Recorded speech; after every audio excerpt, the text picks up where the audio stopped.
Hi, hello, how are you? All of my students and our subscribers.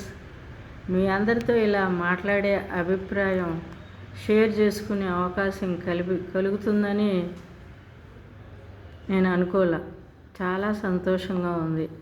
నా అనారోగ్య సమస్యల వలన, క్యాన్సర్ ఆపరేషన్ వలన బ్రతకాలని అనిపించేది కాదు. కానీ ఇప్పుడు నా అభిప్రాయాలను మీకు షేర్ చేయాలి, తెలియజేయాలి అనే ఉద్దేశంతో ముందుకు నడవాలి అని అనిపిస్తుంది. నేను రిటైర్ అయ్యి 13 సంవత్సరాలు అయింది. మళ్ళీ నా విద్యార్థులను కలవడం జరిగే పని కాదు అని నేను అనుకునేదాన్ని. కానీ యూట్యూబ్ ద్వారా మీ అందరి అభిప్రాయాలని షేర్ చేసుకునే అవకాశం కలిగింది. చాలా బాగా పాడారు టీచర్ గారు, చాలా సంవత్సరాలు వెనక్కి వెళ్ళాం, మళ్ళీ మీ వాయిస్ వినగలిగాం, మిమ్మల్ని చూడగలిగాం అని కామెంట్స్ పెడితే నాకు చాలా సంతోషం వేసింది. ప్రదీప్ అనే వ్యక్తి ఆయన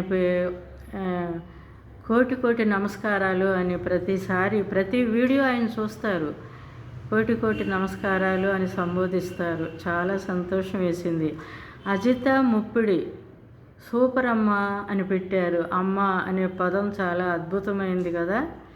గుంట జోస్న బాగుందా ఆంటీ అని పెట్టారు. మనశ్శాంతికి మించిన ఆస్తి లేదు అని బాగా చెప్పారు సుచేతన అని ఆవిడ. బాగా పాడారు అక్కయ్య గారు అని పెట్టారు కొంతమంది.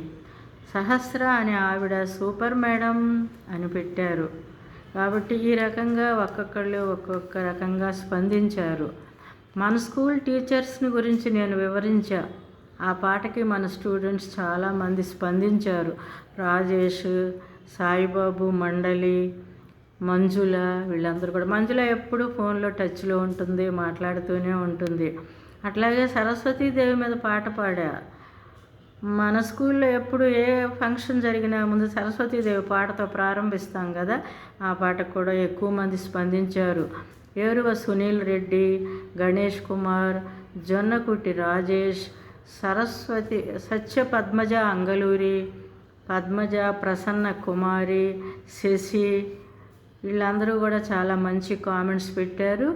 ఉషాదేవి, సౌజన్య, శిరీష, శేషగిరి బొప్పన, మధుసూదన్ రావు, వీళ్ళందరూ కూడా చాలా బాగా కామెంట్స్ పెట్టారు. వందే మాతరం పూర్తి పాట నేర్పించేదాన్ని కదా, వందే మాతరం పూర్తి పాటకు కూడా మంచి స్పందన వచ్చింది.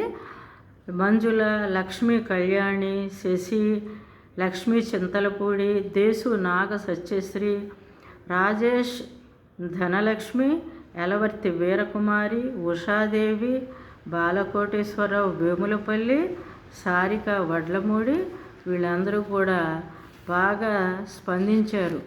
వాళ్ళ యొక్క స్పందన కూడా చాలా సంతోషం అనిపిస్తుంది. శశి వీడియోలు చాలా బాగున్నాయి. దేవాలయాల గురించి మెన్షన్ చేశాడు. తర్వాత నేను బిగిన్ చేసి 20 రోజులు మాత్రమే అయ్యింది.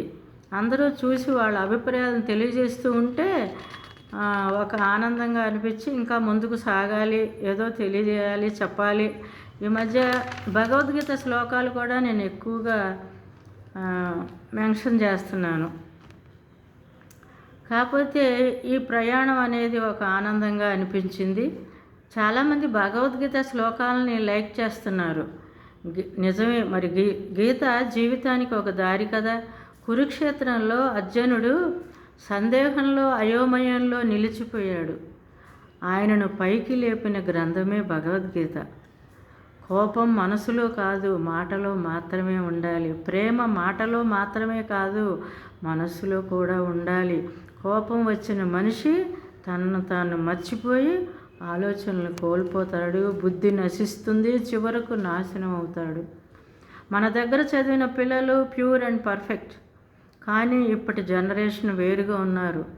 ఫోన్ అనే సొరంగంలో కూరుకుపోయారు. మనం ఎంత పిలిచినా బయటకు రాలేని స్థితిలో ఉన్నారు. 100కి 20% మంది ఆ ఫోన్ని సద్వినియోగపరుచుకుంటున్నారు, బాగుపడుతున్నారు. 80% మంది చెడిపోతున్నారు. ఏమీ చదవకుండా ఎవరో గొప్పవాళ్ళు అవ్వరు. చదివి నేర్చుకోవాల్సిన విషయాలు చాలా ఉంటాయి. మంచి పుస్తకమే మనకు నిజమైన ఫ్రెండ్. ఇప్పుడు మీరు నాతో ఇలా టచ్లో ఉంటూ నన్ను ముందుకు నడిపిస్తారని అనుకుంటున్నాను. పూర్వపు రోజులను గుర్తు చేశారు మీరు.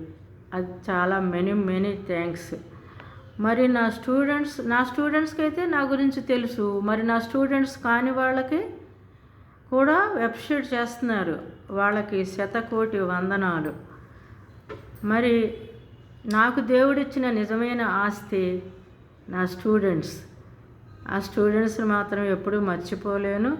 అలాగే ఈ సబ్స్క్రైబర్స్ కూడా నాకు జీవితంలో ఎప్పుడూ మర్చిపోలేనట్టుగా నా యొక్క విధానాలని, మంచి చెడులను కామెంట్ చేస్తూ ఉంటారని ఆశిస్తున్నాను.